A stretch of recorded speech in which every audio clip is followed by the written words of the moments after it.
Hello दोस्तों। तो जो दोस्तों जो भी इस चैनल को फर्स्ट टाइम देख रहा है वो फटाफट इस चैनल को सब्सक्राइब कर लें। तो इससे क्या होगा ना, जो भी मेरी नई वीडियोस होंगी, जो भी मैं अपलोड करूंगा वो फटाफट आपको नोटिफिकेशन आ जाएगा। ठीक है, आपको सर्च करने की जरूरत नहीं पड़ेगी। तो सबसे पहला काम आप यही कीजिए, जो सब्सक्राइब बटन है उस पर क्लिक कर दीजिए। ठीक है।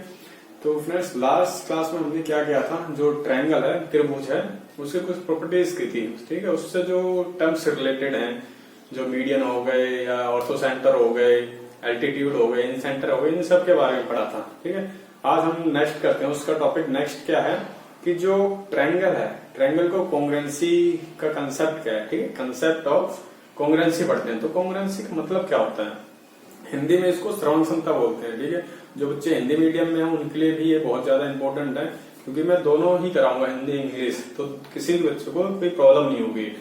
तो इसका सिद्धांत क्या है जो श्रवण क्षमता का है। ठीक है, कंसेप्ट ऑफ कॉन्ग्रुएंसी। इसका कॉन्ग्रुएंसी का मतलब क्या होता है कि दो कोई भी चीज है। ठीक है, मान लीजिए आपके क्लास में दो बच्चे हैं, दोनों मतलब सेम ही साइज के हैं बिल्कुल। ठीक है, हाइट भी सेम है, वेट भी सेम है, ठीक है, चौड़ाई भी उनकी सेम है। तो अगर दोनों बच्चों को एक के पीछे बिल्कुल एक यूं खड़ा कर दो, ठीक है, तो वो क्या करेंगे, जैसे मेरी उंगली है, ये नहीं दिख रही ना बिल्कुल, तो दो सेम साइज की चीजों को जब एक के पीछे एक रख लो ना, तो जो आगे वाली चीज है पूरे ढक लेगी पीछे वाले को। तो हम बोलेंगे ये क्या है, कॉन्ग्रुएंस है दोनों। ठीक, इसका मतलब क्या है कि जब एक चीज दूसरे को कम्प्लीटली ओवरलैप कर लेती हो तो उसको बोलते हैं कि ये कैसी है, कॉन्ग्रुएंस है। ये दोनों चीजें श्रवणसम है। मान लीजिए ये दो सर्कल ले लिए मैंने, ठीक है, ये तो दोनों अगर सेम साइज के हैं तो एक को दूसरे के ऊपर लिख दो, आपको लगेगा क्या है, एक ही चीज है बिल्कुल, यानी दूसरा बिल्कुल दिखाई नहीं देना चाहिए। सिर्फ कोई भी फिगर ले लो, आप ट्रायंगल ले लो, ठीक है, बिल्कुल यही साइज का ट्रायंगल दूसरा ले लो। ठीक है, दोनों एक ही तरह के त्रिभुज लोगे तो एक को दूसरे के ऊपर रख दें, ठीक है, दोनों कंप्लीटली एक दूसरे को ओवरलैप कर लें, तो क्या कहेंगे हम कि कैसे हैं, दोनों कॉन्ग्रुएंस हैं। ठीक है, तो वही मैं कंसेप्ट बताऊंगा आपको कि क्या होता है मतलब इसका। ठीक है, ये तो समझ गए होंगे कॉन्ग्रुएंसी का मतलब क्या होता है बच्चों, कि कब जब दो चीज एक दूसरे को कंप्लीटली ओवरलैप कर लेते हैं। ठीक है, एक चीज को जब दूसरे के ऊपर रख लें और उसको कंप्लीटली पूरी तरह ढक ले, ठीक, तो उसको बोलते हैं हम क्या, कॉन्ग्रुएंसी। तो इसमें है, फर्स्ट मैं कराऊंगा आपको, जो लाइन है वो कैसे कॉन्ग्रुएंस होती है।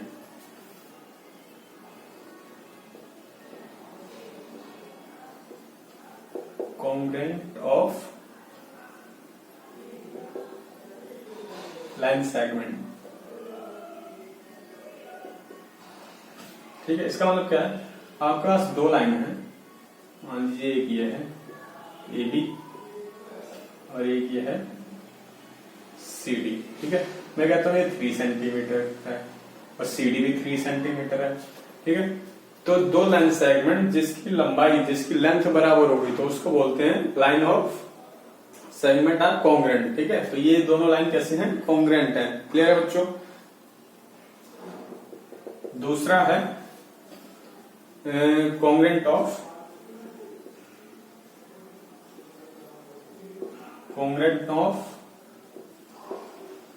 एंगल्स।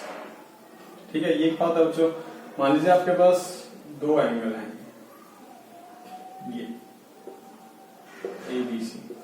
ठीक है, ए बी, इसको सिंबल है बच्चों इसका, ये जो कॉन्ग्रुएंसी है ना, ये इस तरह डिनोट करते हैं। तो ए बी किसके सर्वांगसम है, सी डी के।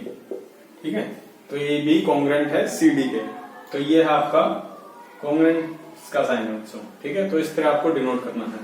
कॉन्ग्रुएंट ऑफ एंगल्स, एक मान लो एबीसी है, ये मान लीजिए 50 डिग्री का है। ठीक है, एक और बना लो आप, ये पी क्यू आर, ये भी मान लो 50 डिग्री है। तो इस केस में क्या है, angle A B C congruent है ट्रायंगल पी क्यू आर के। ठीक है बच्चों, तो इसमें भी देखो एंगल की जो मेजरमेंट है वो सेम है बिल्कुल, 50 ये है 50 है। इसका मतलब क्या है, दोनों एंगल क्या है, कॉन्ग्रुएंट हैं। ठीक है, ये क्लियर हो गया होगा ये कंसेप्ट। तो एक और है बच्चों, तीसरा, मान लीजिए आपके पास दो सर्कल हैं। ठीक है, तो सर्कल जो वृत्त है उसको आप किस कंडीशन में कॉन्ग्रेंट बोलेंगे कि दोनों सर्कल जो है कॉन्ग्रेंट है। तो ये मान लो है एक सर्कल है, ठीक है, इसकी रेडियस है मान लो R1 है, ये दूसरा सर्कल है, इसकी रेडियस भी क्या है R1 है, ठीक है, ये C1 है, ये C2 है, ठीक है। तो इस केस में क्या बोलोगे,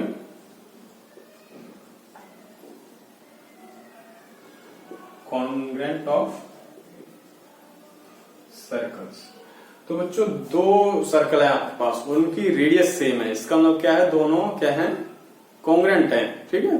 कि अगर इसकी रेडियस बराबर हुई, मान लीजिए ये है, इसकी भी 2 सेंटीमीटर है और इसकी भी 2 सेंटीमीटर है, तो इसका मतलब क्या है, एक को दूसरी के ऊपर रख दो तो क्या पूरा ढक लेगा। अब बॉल ले लो बच्चों, ठीक है, जो फुटबॉल ले लो या फिर जो क्रिकेट बॉल होती है वो 2 ले लो एक ही साइज की, तो आप देखोगे कि जो उनकी साइज है, शेप है, बिल्कुल एक जैसा है, ठीक है। तो जब दोनों बॉल की जो साइज है एक जैसा है, तो उसका मतलब क्या है, दोनों क्या है, कॉन्ग्रेंट है। तो इस केस में हम दोनों को कॉन्ग्रेंट बोलेंगे जब उनकी रेडियस क्या है, इक्वल हो। तो ये बच्चों माइंड में रखिए, ठीक है बच्चों। मजा आ रहा है पढ़ने में, तो इसी तरह मैं बहुत आसान लैंग्वेज में आपको पढ़ाऊंगा, आप बस इसको देखते जाइए और सब्सक्राइब कर दीजिए वीडियो को, ठीक है। तो नेक्स्ट मैं कराता हूं बच्चों,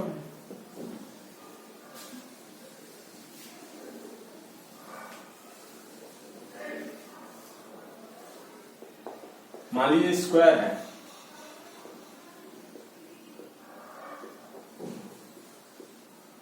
कॉन्ग्रेंट ऑफ स्क्वायर। तो बच्चों जो स्क्वायर्स है आप उसको किस कंडीशन में बोलेंगे, मान लीजिए आपको 2 स्क्वायर दे दिए मैंने, तो स्क्वायर क्या होता है, उसकी सारी जो लंबाई बराबर होती है, ठीक है, ऑल साइड्स आर इक्वल। तो कोई भी आपको दे दिए मैंने, ये ABCD है, ठीक है, और ये क्या है, PQRS है, ठीक है बच्चों। तो इस केस में क्या है, देखो मान लीजिए ये भी 2 सेंटीमीटर है, ये 2 है तो सारी 2 ही 2 होंगी, ठीक है, और इसकी भी 2 सेंटीमीटर है। तो इस केस में क्या बोलेंगे हम कि ये जो स्क्वायर है, स्क्वायर ABCD, ये क्या है, कॉन्ग्रेंट है स्क्वायर PQRS, ठीक है। तो ये ध्यान रखिए, जो सिंबल है ये यूज करते हैं कॉन्ग्रेंस में, ठीक है। तो मैंने आपको कंसेप्ट बता दिया, कॉन्ग्रेंसी का मतलब क्या होता है, ठीक है, फिगर्स किस टाइप की होती हैं और कैसे वो कॉन्ग्रेंट होती हैं। तो हम बच्चों करते हैं मुद्दे की बात, जो हमारा चैप्टर है ट्रायंगल, यानी ट्रायंगल को हम कैसे कॉन्ग्रेंट करेंगे, ठीक है। तो ये सारी चीजें बता दे तो आपको कोई डिफिकल्टी नहीं होगी।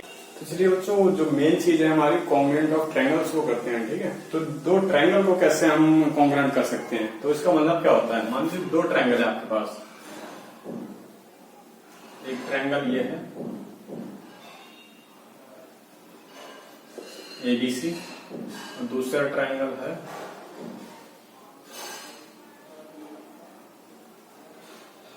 ये PQR, ठीक है। तो जब जो 2 ट्रायंगल जो हैं, एक को हम दूसरे के ऊपर रख दें और उसको पूरी तरह ढक लें, तो इसको बोलेंगे दोनों ट्रायंगल क्या है, कॉन्ग्रेंट हैं, ठीक है।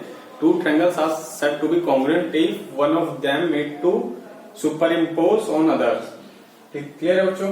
एक को दूसरे के ऊपर रख लें तो कंप्लीटली उसको ढक ले, तब बोलेंगे कि ये कैसे हो जाएंगे, हैं, कॉन्ग्रेंट हो जाएंगे। तो ये नहीं कि इसको किसी भी पैटर्न में रख दो, इसका भी तरीका होता है बच्चों, ठीक है। जैसे आप 2 बच्चे खड़े हुए हो, ठीक है, दोनों सेम साइज के हो, तो एक को खड़ा कर दो तो एक का जो लेफ्ट है दूसरे का भी लेफ्ट उसी साइड होगा, ठीक है। यानी एक बच्चे का लेफ्ट हैंड है तो दूसरा बच्चा जो खड़ा करोगे उसके पीछे, उसका भी जो लेफ्ट हैंड है वो उसी की साइड में होना चाहिए, तभी वो एक दूसरे को ढकेंगे, ठीक है। ये नहीं कि एक का दायां हाथ कर दिया दूसरे का बायां हाथ इकट्ठा कर दिया, तो ऐसा नहीं होगा। तो इसमें जैसे है, इसको अगर कॉन्ग्रेंट करना है तो ए को आपको क्या है, ई के ऊपर रखना पड़ेगा, बी को क्या है, क्यू के ऊपर रखना पड़ेगा, और जो सी है, सी को आपको आर के ऊपर रखना पड़ेगा, ठीक है। तो इस तरह आपको उठा के रखना है, बिल्कुल एज इट इज, जिससे कि ए इसके ऊपर आ जाए, बी इसके ऊपर आ जाए और सी आर के ऊपर आ जाए। तो उस केस में बोलेंगे हम कि ये दोनों कैसे हो गए बच्चों, ट्रायंगल कॉन्ग्रुएंट हो गए। तो एक बात ध्यान रखना कि जब दो ट्रायंगल कॉन्ग्रुएंट हो जाए ना, तो उससे हम कुछ रिजल्ट, यूजफुल रिजल्ट लिख सकते हैं, ठीक है, 6 इक्वालिटीज लिख सकते हैं। तो इस केस में क्या हो गया, ट्रायंगल ABC कॉन्ग्रुएंट है ट्रायंगल PQR, ठीक है। तो बच्चों सही लिखने का तरीका भी देख लो, ये P के इक्वल था और सॉरी B जो है Q के है और जो C है वो R के है, ठीक है। तो यही हमने ऊपर रखे ना, A के P के ऊपर A, Q के ऊपर B और R के ऊपर C।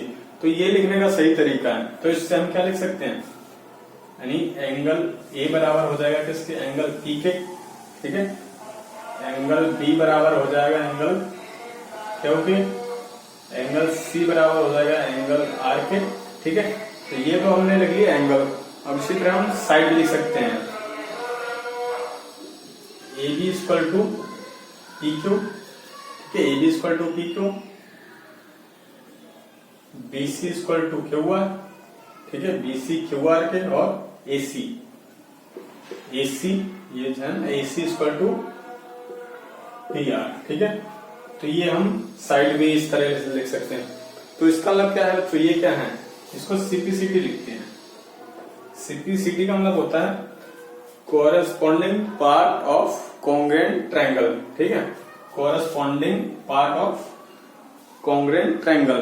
तो दो ट्रायंगल, जब दो त्रिभुजों को जब हम सर्वांगसम कर देते हैं, ठीक है, यानी कॉन्ग्रुएंट कर देते हैं, तो उसको क्या लिखते हैं, जो ये रिजल्ट है उसके बाद लिखते हैं, उसको लिखते हैं बाय CPCT, ठीक है। हिंदी में बोलते हैं सर्वांगसम त्रिभुज के संगत भाग, ठीक है, और इंग्लिश में बोलते हैं corresponding part of congruent triangles, ठीक है बच्चों। तो बहुत मजा आ रहा है मेरे ख्याल से पढ़ने में सभी को, क्योंकि बहुत ही आसान तरीके से मैं बता रहा हूँ, क्लियर है। तो इसके बाद इस तरह हम इसको कर सकते हैं, ठीक है, इस तरह जो कॉन्ग्रुएंसी है उसको इस तरह लिख सकते हैं। दो ट्रायंगल कॉन्ग्रुएंट हैं तो उसको कैसे रिप्रेजेंट कर सकते हैं, कैसे दर्शाते हैं, और जब दो ट्रायंगल हमने कॉन्ग्रुएंट कर दिए तो हम क्या रिजल्ट लिख सकते हैं, ये मैंने बता दिया आपको। तो मैं बताऊंगा इसके क्राइटेरिया क्या है, किस किस कंडीशन में जो है ट्रायंगल क्या हो सकते हैं, कॉन्ग्रुएंट हो सकते हैं, ठीक है, यानी कितने तरीके के ये हो सकते हैं, ये मैं आपको नेक्स्ट वीडियो में बताऊंगा।